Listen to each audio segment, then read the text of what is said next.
अस्सलाम वालेकुम dear students. Already मैंने बायोलॉजी के इंपॉर्टेंट क्वेश्चन सीरीज डिस्कस किए हैं। फिजिक्स का प्रीवियस ईयर क्वेश्चन पेपर ये जो आप स्क्रीन पे देखते हो ये भी मैंने डिस्कस किया है। इलेक्ट्रिसिटी यूनिट के जितने भी क्वेश्चन आए थे वो मैंने सब डिस्कस किए थे और अपलोड भी किए। तो माय डियर स्टूडेंट्स, तो बहुत ज़्यादा खुशी हुई है कि आप अच्छे से मेरा लेक्चर देखते हो। रिसेंटली एक डियर ने कमेंट की, जो मैंने फिजिक्स का पहला क्वेश्चन डिस्कस किया था तो इसका आंसर 121 है, इसका आंसर 110 नहीं है। यहाँ पे मैं एक्सप्लेन करने की कोशिश करूंगा क्यों मेरे को 110 वाट आया था। तो डियर एक्चुअली ये जो क्वेश्चन आप स्क्रीन पे देखते हो ना, एग्जाम्पल है क्लास 10th साइंस की। तो ये अच्छे से ध्यान में रखना है। कोई क्वेश्चन ऐसा भी आता है जो अच्छे से जिसको अच्छे से पता होती है क्वेश्चन कैसे सॉल्व किया जाएगा, वो भी फंस जाता है। तो यहाँ पे आपकी कंसंट्रेशन बहुत ज़्यादा होनी चाहिए। तो मेरे को इतनी खुशी हुई है कि मतलब एक स्टूडेंट जो जिसने जो कमेंट की थी, पहले मैंने सोचा था कि नहीं इसका आंसर कैसे आ सकता है, 121 तो कैसे आ सकता है। लेकिन जब मैंने क्वेश्चन अच्छे से पढ़ा ना, तो यहाँ पे 0 पॉइंट, आप खुद देखो यहाँ पे 0.55 एम्पियर है, यहाँ पे क्या है, यहाँ पे 0.50 एम्पियर है। जो एग्जांपल दी गई है ना 0. एक्चुअली मैंने यही क्या जहन में रखकर यही मैं अंदर से सॉल्व करता था। तो इसका जो आंसर निकलता है ना, इसका आंसर निकलता है 110 वाट, 110 वाट। लेकिन यहाँ पे 0.50 एम्पियर नहीं है, यहाँ पे 0.55 एम्पियर है। तो मेरे से भी ये भूल चूक हुई है, तो मेरे से भी ये मिस्टेक हुई है कि मैंने क्वेश्चन अच्छे से नहीं पढ़ा है। तो यही जो मिस्टेक होती है ना, छोटी छोटी मिस्टेक, ये प्रॉब्लमेटिक बन जाती है। तो इसलिए कोई क्वेश्चन आपको आएगा भी, लेकिन आपको क्वेश्चन अच्छे से पढ़ना कि क्वेश्चन में क्या दिया गया है, गिवन क्या दिया गया, और साथ साथ आप गिवन लिखना। देखो बायोलॉजी का पेपर आप तेज तेज करना, फिर फिजिक्स और केमिस्ट्री में थोड़ा टाइम आप देना, ताकि क्वेश्चन में मिस्टेक होती है, ये इसलिए मिस्टेक्स होती है ना, ये मैक्सिमम होती है क्वेश्चन में। तो इसलिए बहुत ज़्यादा खुशी हुई है कि एक स्टूडेंट ने कमेंट की है। तो इससे क्या होता है, इससे मेरा भी मोटिवेशन बढ़ जाती है इस चीज़ से। तो अब हम मैग्नेटिक फील्ड जो चैप्टर है वो डिस्कस करेंगे। अगला क्वेश्चन जो आया है, which of the following is not a part of an electric motor. कौन सा पार्ट इसमें इलेक्ट्रिक मोटर नहीं है, कौन सा पार्ट इसमें इलेक्ट्रिक मोटर में नहीं आएगा। देखो अगर ट्रांसफार्म की बात करेंगे ना, तो ट्रांसफार्म ये मोटर का हिस्सा नहीं होता है, ये मोटर का हिस्सा नहीं है। क्यों ये मोटर का हिस्सा नहीं है? देखो ये वोल्टेज बदलने में काम आता है, इसकी काम ये बिना फ्रिक्शन बदले एसी वोल्टेज को कम या ज्यादा करता है।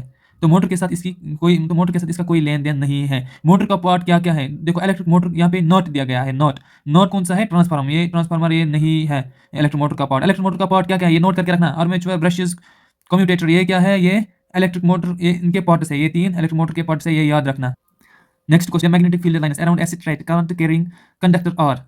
देखो अगर हम डायरेक्शन का रूल देखेंगे ना, जो थंब है ना, ये किस साइड है, थंब अगर किस साइड है, करंट साइड है। अगर थंब की डायरेक्शन करंट साइड है ना, तो मैग्नेटिक फील्ड क्या होती है? मैग्नेटिक फील्ड सर्कुलर होती है। क्या होती है? सर्कुलर। तो मैग्नेटिक फील्ड सर्कुलर होती है। देखो यहाँ पे याद रखना, अगर करंट ऊपर होगा, क्या करंट अगर ऊपर होगा, थंब क्या रिप्रेजेंट करता है? करंट को रिप्रेजेंट करता है। अगर थंब ऊपर होगा तो जो मैग्नेटिक फील्ड होगा ये क्लॉकवाइज होगा। क्या मैग्नेटिक फील्ड जो होगा क्लॉकवाइज होगा, मैग्नेटिक फील्ड जो होगा क्लॉकवाइज होगा, याद रखना। देखो एनसीईआरटी में जो डायग्राम दी गई है, यहाँ पे थंब नीचे है, करंट को रिप्रेजेंट नीचे कर रहा है, तो एंटी क्लॉकवाइज, यहाँ पे डायरेक्शन एंटी क्लॉकवाइज है। थंब ऊपर, करंट ऊपर, डायरेक्शन क्लॉकवाइज। थंब नीचे यानी कि करंट नीचे, तो ये जो डायरेक्शन है क्या है? Anti clockwise. डायरेक्शन जो है एंटी क्लॉकवाइज। तो ये किसने रूल दिया था? रूल मैक्सवेल ने दिया था, Maxwell's right hand thumb rule. याद रखना, इससे क्वेश्चन बनते हैं, ये आप जरूरी याद रखना। क्वेश्चन में ये बार बार पूछा जाता है कि जो राइट हैंड थंब रूल है, जिसमें थंब क्या रिप्रेजेंट करता है? करंट को। तो और अगर करंट की तरफ हो तो घूमती हुई उंगलियां, क्या घूमती हुई उंगलियां? ये घूमती हुई उंगलियां है, ये क्या है? घूमती हुई उंगलियां है। ये क्या? ये मैग्नेटिक फील्ड बताती है, ये उंगलियां मैग्नेटिक फील्ड बताती है, याद रखना। तो राइट हैंड थंब रूल में क्या आपने याद रखा है कि ये थंब क्या है? करंट की डायरेक्शन शो करता है, और ये जो फिंगर्स है ना, ये क्या शो करते हैं? मैग्नेटिक फील्ड शो करता है। यहाँ पे ये डायग्राम में क्वेश्चन आ सकता है। अगर ये डायग्राम आएगा ना, क्यों करंट नीचे दिखा रहा है, थंब रिप्रेजेंट कर रहा है करंट नीचे, तो एंटी क्लॉकवाइज इसकी डायरेक्शन होगी, सर्कुलर होगी, एंटी क्लॉकवाइज। यहाँ पे भी सर्कुलर डायरेक्शन होगी बट क्लॉकवाइज डायरेक्शन, क्योंकि थंब ऊपर करंट शो कर रहा है। तो अगर हम सीधे क्वेश्चन पे जाएंगे, क्वेश्चन क्या बोलता है? क्वेश्चन बोलता है magnetic field lines around acid current carrying conductors are. अरे यार बार बार बोला है, सर्कुलर सर्कुलर सर्कुलर, बार बार बोला है। The device used to increase और decrease the voltage of alternating current. ये अभी मैंने बोला ना एसी के बारे में, अभी तो बोला था। देखो कौन सा डिवाइस यूज होता है जो इंक्रीज या डिक्रीज करेगा वोल्टेज ऑफ अल्टरनेटिंग एसी का, की वोल्टेज जो कम या ज्यादा करेगा। अभी तो मैंने बोला था ना, ट्रांसफार्मर ट्रांसफार्मर ट्रांसफार्मर। स्टूडेंट्स इसका आंसर क्या आएगा? ट्रांसफार्मर, जो मैंने बोला था। A convenient way of finding the direction of magnetic field associated with current carrying conductor is, with current carrying conductor is. अरे यार देखो, ये अब मुझे बताने की जरूरत नहीं है, मैंने क्या बोला था रिसेंटली, मैंने क्या बोला यार, ऐसे ही भूल नहीं जाना चाहिए। जो convent way of finding the direction of magnetic field, कैसे हम डायरेक्शन ऑफ मैग्नेटिक फील्ड किस रूल से हम पता करते हैं? किस रूल से हम पता करते हैं? Right hand thumb rule, right hand thumb rule, Maxwell's right hand thumb rule, ये याद रखना यार। Right hand thumb rule use करते हैं हम। A current carrying solenoid behaves as a, अगर हम सोलिनॉइड का कंसेप्ट समझेंगे ना, सोलिनॉइड, देखो एक तार को स्प्रिंग की तरह लपेट दिया जाए, एक तार है उसको स्प्रिंग की तरह, एक तार को स्प्रिंग की तरह लपेट दिया जाए, तो उसे सोलिनॉइड कहते हैं। यानी कि ये जो स्ट्रेट तार है ना, इसको हम क्या करेंगे? इसको हम कॉयल बनाएंगे। क्या बनाएंगे? कॉयल जैसा बनाएंगे। तो इस चीज को क्या कहते हैं? सोलिनॉइड, याद रखना। देखो ये जो हमने तार जैसे ये जो हमने कोयल जैसे बनाई ना, जब तक देखो जब तक इसमें करंट ऑन रहेगा, जब तक इसमें करंट ऑन रहेगा सोलिनॉइड में, जब तक करंट ऑन रहेगा तब तक टेम्पोरेरी मैग्नेट की तरह ये बिहेव करेगा, तब तक ये टेम्पोरेरी मैग्नेट की तरह बिहेव करेगा, ये याद रखना। ये तब तक क्या करेगा, टेम्पोरेरी मैग्नेट की तरह ये बिहेव करेगा। बट जैसे ही हम स्विच ऑफ करते हैं तो जैसे ही हम स्विच ऑफ करें तो मैग्नेटिक पावर जो वो खत्म, bye bye tata goodbye होता है। तो इसका मतलब क्या है, एक सोलिनॉइड में जब तक करंट है तब तक वो टेम्परेरी मैग्नेट की तरह बिहेव करेगा, स्विच ऑफ करते ही मैग्नेटिक पावर खत्म, ये याद रखना। देखो अगर हम चाहते हैं कि इसका फील्ड बढ़ जाए तो हम क्या करते हैं, हम सोलिनॉइड का जो ताकत है ना इसके बढ़ाने के दो तरीके होते हैं, या तो करंट बढ़ाना चाहिए या नंबर ऑफ टर्न्स हम बढ़ाएंगे, नंबर ऑफ टर्न्स बढ़ाएंगे जिससे क्या होगा, मैग्नीट्यूड जिससे मैग्नीट्यूड बढ़ेगा, जिससे मैग्नीट्यूड बढ़ेगा करंट बढ़ाने से और नंबर ऑफ टर्न्स बढ़ाने से मैग्नीट्यूड बढ़ेगा। अगर हम चाहते हैं मैग्नीट्यूड को बढ़ाना तो इन दो चीज़ों से बढ़ेगा। तो क्या था, देखो ये जो करंट कैरिंग सोलिनॉइड होता है ना, तो इसमें जो मैग्नेट होता है ना वो स्ट्रांग होता है, क्या होता है, स्ट्रांग होता है, टेम्पोरेरी होता है बट स्ट्रांग होता है, टेम्पोरेरी होता है बट स्ट्रांग होता है, ये याद रखना। A current carrying solenoid behaves as a magnet, temporary strong, temporary strong, temporary strong, ये याद रखना। The magnitude of magnetic field by the solenoid depends on, already तो बताया है यार। देखो पहली ऑप्शन है current flowing through the solenoid, ये भी तो मैंने बताया है। Number of turns per unit length of the solenoid, ये भी तो मैंने बताया है। तो दोनों आएंगे, क्या आएगा, ए भी आएगा बी भी आएगा। देखो जितना आप करंट या नंबर ऑफ टर्न्स बढ़ाओगे तो उतना मैग्नीट्यूड बढ़ेगा, यानी कि उतना मैग्नेटिक फील्ड बढ़ेगा। In short, more current strong magnetic field, more number of turns strong magnetic field, ये याद रखना है। तो दोनों इसमें आएंगे, डिपेंड होता है बहुत ए एंड बी पे, करंट पे भी नंबर ऑफ टर्न्स पे भी, ये याद रखना। Which next question क्या है, which among the following is used to find out the direction of magnetic field line around a current carrying straight conductor। अब अगर इसका आंसर नहीं पता होगी ना तो आप पिटेगा, तो जरूर पिटेगा तो, अगर इसका आंसर भी पता नहीं है ना, क्योंकि ऑलरेडी तो मैंने एक्सप्लेन किया है, ऑलरेडी मैंने एक्सप्लेन किया है। अब अगर यार अब तो सॉल्व करो यार। Which among the following is used to find the direction of magnetic field line around a current carrying straight conductor। फिर देखो जब आपके कंसेप्ट अच्छे होंगे ना तो फिर आपको डायरेक्टली क्वेश्चन समझ में आएगा। Right hand thumb rule, direction of magnetic field around a current carrying straight conductor, ये मैंने ऑलरेडी डिस्कस किया हुआ है। Fleming's left hand rule is applied to find the direction of. देखो ये क्वेश्चन देखो ये क्वेश्चन जो है ना, फ्लेमिंग्स लेफ्ट हैंड रूल, इसको भी हम थोड़ा बहुत अच्छे से समझने की कोशिश करेंगे। देखो फ्लेमिंग्स लेफ्ट हैंड रूल ये किस लिए यूज़ होता है, फ्लेमिंग्स लेफ्ट हैंड रूल, देखो मोटर की फोर्स की डायरेक्शन फाइंड करने के लिए यूज़ होता है। Fleming's left hand rule motor में फोर्स की डायरेक्शन फाइंड करने के लिए यूज़ होता है, ये याद रख। देखो इसमें 3 फिंगर्स को ऐसे रखो कि सब एक दूसरे को परपेंडिकुलर हो। ये जो 4 फिंगर है मैग्नेटिक फील्ड की डायरेक्शन को शो करता है। और जो मिडल फिंगर है ना, मिडल फिंगर जो सेकंड फिंगर जिसको कहा जाता है और ऑलरेडी इसको मिडल फिंगर भी कहा जाता है, ये क्या, ये करंट की जो डायरेक्शन होती है ना, करंट किस डायरेक्शन में फ्लो हो रहा है, करंट किस डायरेक्शन में फ्लो हो रहा है, ये कौन बताता है, ये मिडल फिंगर बताता है फ्लेमिंग्स लेफ्ट हैंड रूल में। थंब क्या बताता है, ये बताता है फोर्स, यानी कि मोशन किस डायरेक्शन में करेगा, फोर्स किस डायरेक्शन में होगा, तो ये उस चीज़ को शो करता है थंब।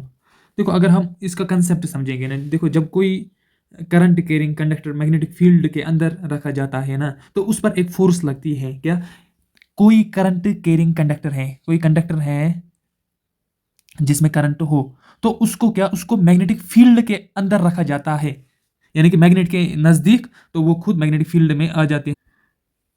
तो देखो एक तो जो करंट कैरिंग कंडक्टर है, करंट कैरिंग कंडक्टर एक तो खुद उसका अपना मैग्नेटिक फील्ड होता है, करंट कैरिंग कंडक्टर का अपना खुद का मैग्नेटिक फील्ड होता है, याद रखना, ये कंसेप्ट याद रखना। दूसरा जो हमने एक्स्ट्रा मैग्नेटिक फील्ड दिया है, एक्स्ट्रा मैग्नेटिक फील्ड के अंदर इसको रखा गया है। एक तो करंट कैरिंग वायर खुद इसका खुद अपना जो मैग्नेटिक फील्ड है, दूसरा इसको हमने एक्स्ट्रा मैग्नेटिक फील्ड में रखा है।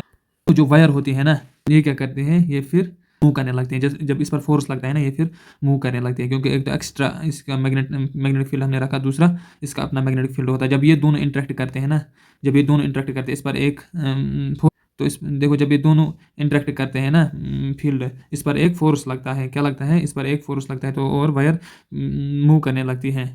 देखो सपोज एक वायर है जिसमें करंट फ्लो हो रहा है, एक वायर है जिसमें करंट फ्लो हो रहा है, वायर को मैग्नेट के बीच में रखा है, वायर को मैग्नेट के बीच में रखा है। अब वायर का अपना जो मैग्नेटिक फील्ड होता है और मैग्नेट का और मैग्नेट का भी मैग्नेटिक फील्ड होता है, मैग्नेट का भी मैग्नेटिक फील्ड होता है। दोनों मैग्नेटिक फील्ड इंटरेक्ट करेंगे, एक वायर का मैग्नेटिक फील्ड, दूसरा एक्स्ट्रा मैग्नेटिक फील्ड, दोनों आपस में इंटरेक्ट करेंगे और वायर पे फोर्स लगता है, फिर वायर मूव करने लगती है। फिर भी एक बार मैंने आपको बोला है, बार बार मैं बोल रहा हूँ ताकि आपको अच्छे से समझ में आए।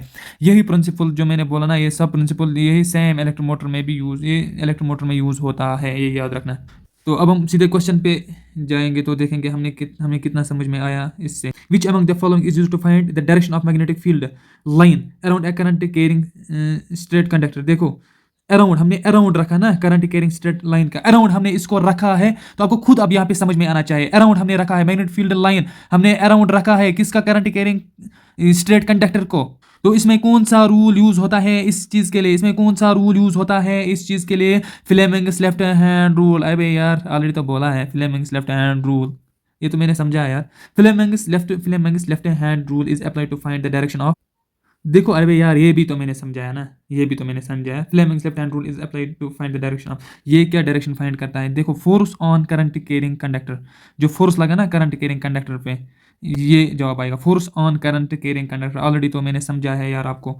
अब नेक्स्ट क्वेश्चन जो है, to find the direction of the deflection of the compass needle due to magnetic field of a current carrying conductor वो यूज। देखो क्वेश्चन को फिर तोड़ो, इसका मतलब क्या है, हमें फाइंड करना है। फाइंड क्या करना है, देखो जो direction of deflection of the compass होता है ना, डिफ्लेक्शन का मतलब क्या है, यानी कि मूवमेंट। डिफ्लेक्शन ऑफ कंपास का मतलब क्या है, कंपास का मूवमेंट, कंपास डिफ्लेक्ट होना यानी कंपास मूवमेंट करना। Due to magnetic field of a current carrying conductor we use. Suppose किसी भी वायर में करंट फ्लो हो रहा है, आप जहन में इमेज रखो कि किसी वायर में करंट फ्लो हो रहा है, तो और उसके नीचे हमने क्या रखा है, नीडल।